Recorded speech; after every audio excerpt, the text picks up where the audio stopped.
دکھ سے نکلنا مشکل ضرور ہے لیکن ناممکن نہیں۔ تمہیں ابھی ایسا لگ رہا ہوگا جیسے اب کبھی سنبھل نہیں پاؤ گے، جیسے ماضی کو کبھی بھول نہیں پاؤ گے، مگر ایسا بالکل بھی نہیں ہے۔ اگر ایسا ہوتا تو نہ تم زندہ ہوتے اور نہ میں۔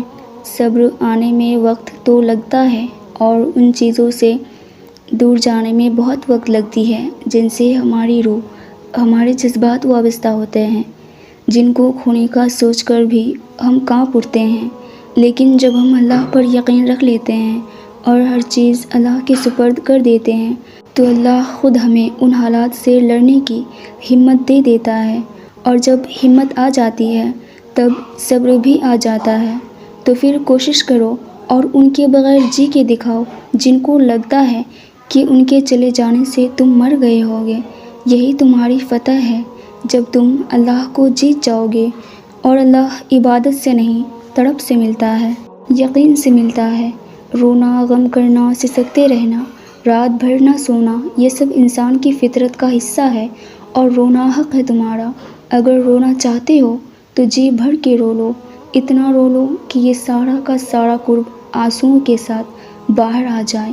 نیند نہیں آتی رات بھر تو جاگ لو، خدا سے باتیں کر لو، اور اتنی باتیں کر لو کہ سارے سوالات، سارے الفاظ ختم ہو جائے۔ یہ جو بھی غم، جو بھی پریشانی تمہیں تنگ کرتی ہے اسے ایک ہی دفعہ باہر نکال دو، اسے اپنے اندر دبا کر اپنے روح کا حصہ مت بناؤ۔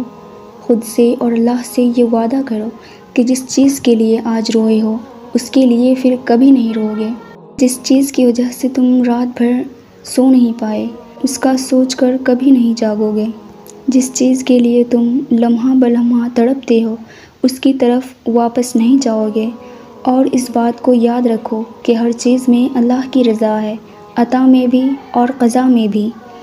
انسان اللہ کی محبت کو بہت دیر سے سمجھتا ہے، پھر جب جانتا ہے کہ وہ ہم سے اتنی محبت کرتا ہے کہ ہمیں ہمیشہ بہتر سے بہترین عطا کرتا ہے، بس ہم ہی ہیں جو ضد پر اڑے ہوتے ہیں اور اس کی نافرمانی کرتے ہیں، ورنہ اس کے اختیار میں کیا نہیں ہے۔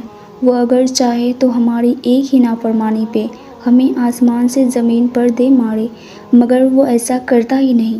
اس کی رحمت اس کے غضب سے بہت وسیع ہے۔ کبھی مڑ کر ماضی کو دیکھو تو تم جانو گے کہ اس نے تمہیں کب کب اور کہاں کہاں سنبھالا ہے۔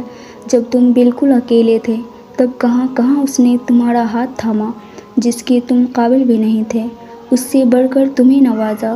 جب انسان یہ بات سمجھ لیتا ہے تو سارے شکوے ختم ہو جاتے ہیں، اور پھر تب معجزے ہوتے ہیں، پھر گمان یقین میں بدل جاتا ہے۔ اللہ کی محبت فقط محبت نہیں بلکہ امید ہے، ایسی امید جس کو زوال نہیں۔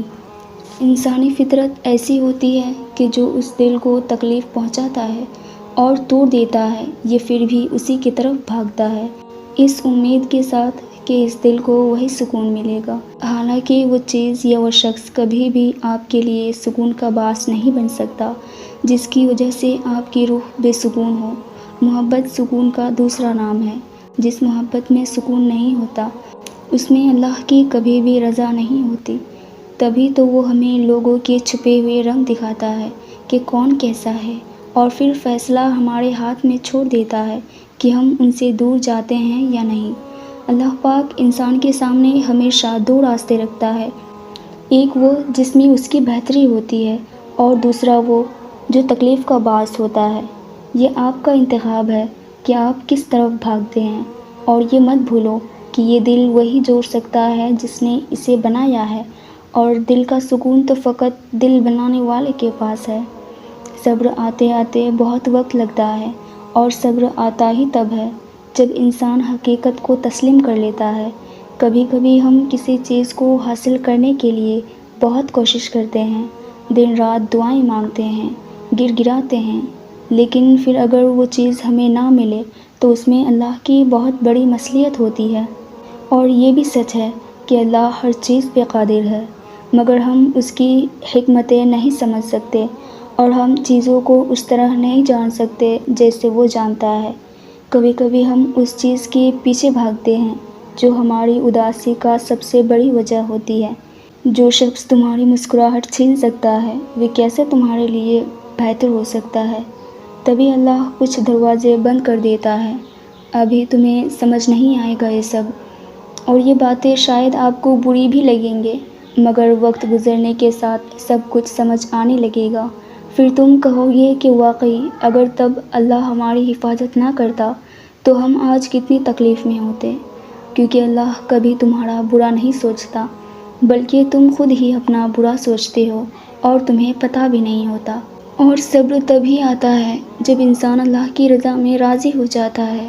اللہ آپ کو زندگی کے ہر موڑ پہ آسانیاں عطا کرے، آمین۔